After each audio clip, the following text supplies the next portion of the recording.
What's up everyone, Carlos here. It's been a while since we heard any news about that Alien game from Cold Iron Studios, but as of today, we finally got a trailer. But keep in mind, the footage we have is based on the alpha version of the game, so what you see right now could change later on for better or for worse, because we all know what happened to Alien's Colonial Marines in 2013. The first thing we can see is the location, which is the Katanga Refinery orbit LV-895. Like many planets within the Alien universe, they are always named LV and then a number. Before we move ahead, I want to point out that the Katanga Refinery was not unique to this story. It was also brought up within a 4-issue comic book called Aliens Colonial Marines Rising Threat. This was supposed to tie into the story of the video game from Cold Iron Studios, and it was published by Dark Horse Comics in September of 2019 until April of 2020. But it was discontinued over issues with the writer Brian Wood. The description of the third issue mentions the very same Katanga Refinery station that we see during the first trailer for the game Aliens Fireteam. The date is also something we can look at. It says May 7th, 2202. This is about 23 years after the movie Alien 3, but way before Alien Resurrection, which was around 2381. By now, aliens are well known across the universe. Their existence is known by many.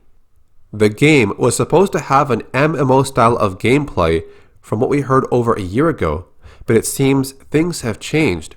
It's now looking more like a 3-player co-op game focused in third-person view. An article on Game Informer says this about the timeline.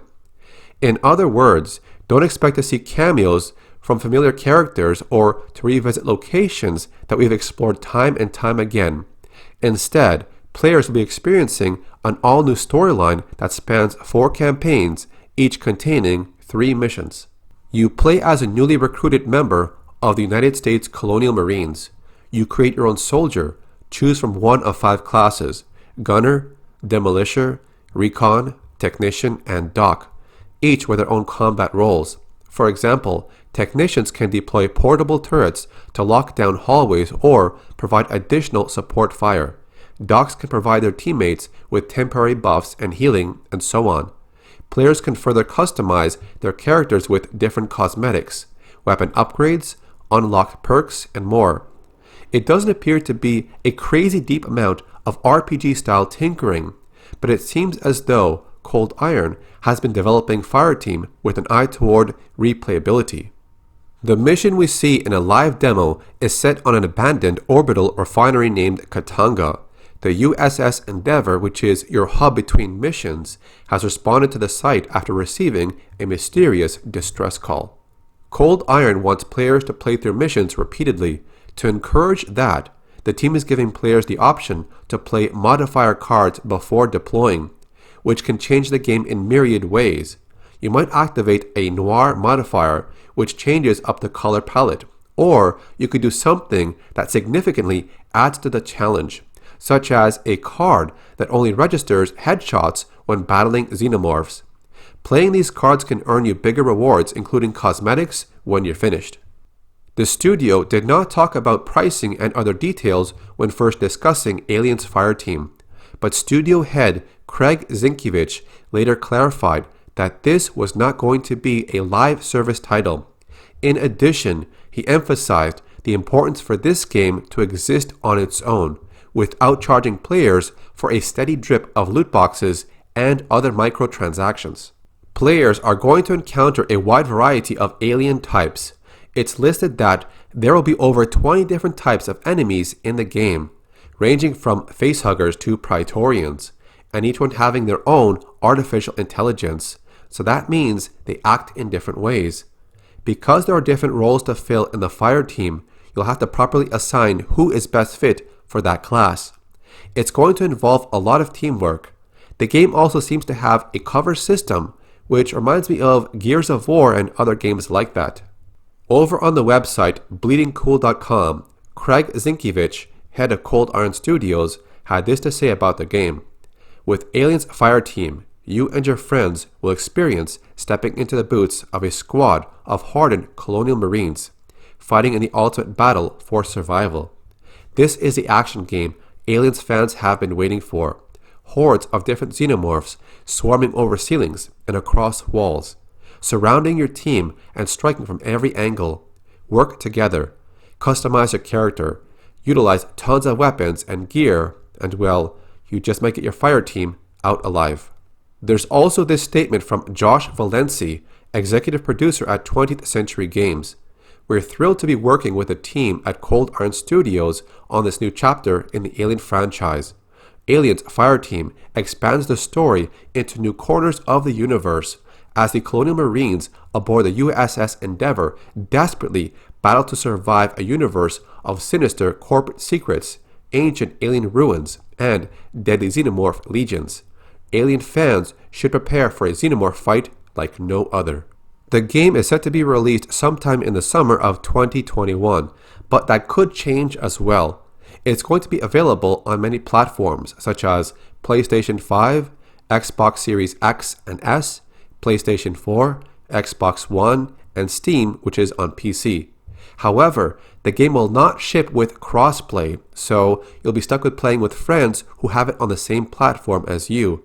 There's also no plans for cross-save features, but hopefully that might change in the future. So it does not seem like this game is going to be this huge MMO, which is a big change from what we heard a long time ago. Their focus now is on a hub system, different classes of Marines, but we can see it does mention you can use over 30 weapons with over 70 mods and attachments. There's also the cosmetic changes you can apply to the character, so yeah. You can see enemies like synthetics, which were used in the other AVP games. They were used by Weyland-Yutani for the security team. In one screenshot, we can see an alien which could resemble the acid spitter from Aliens Colonial Marines. So let's look at the graphics of AVP from 2010 and compare it to Aliens Fireteam from 2021. There is a noticeable difference between the two. And I feel like, yes, graphics don't always mean it's the most important thing. For some people, yes, you want something that looks nice, considering we are in 2021 and not 2004. So that was my one issue with Aliens Colonial Marines, was that the final product did not represent what you saw in the alpha footage of the E3 videos. But here's the thing. The footage you saw at E3 for Aliens Colonial Marines was so good. So why is it when the game was released, it was much worse? So like, what happened? Now, in the case of this new game, Aliens Fireteam, visually, I can see like there are similarities from this game to Aliens Colonial Marines.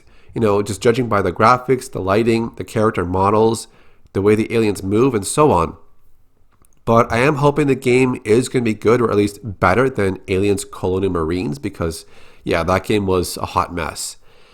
So anyways, the game, it seems to be okay. It's not that big MMO I was hoping for, but it seems like a third-person shooter with, you know, weapons, attachments, customizations for your character, and that's pretty much it.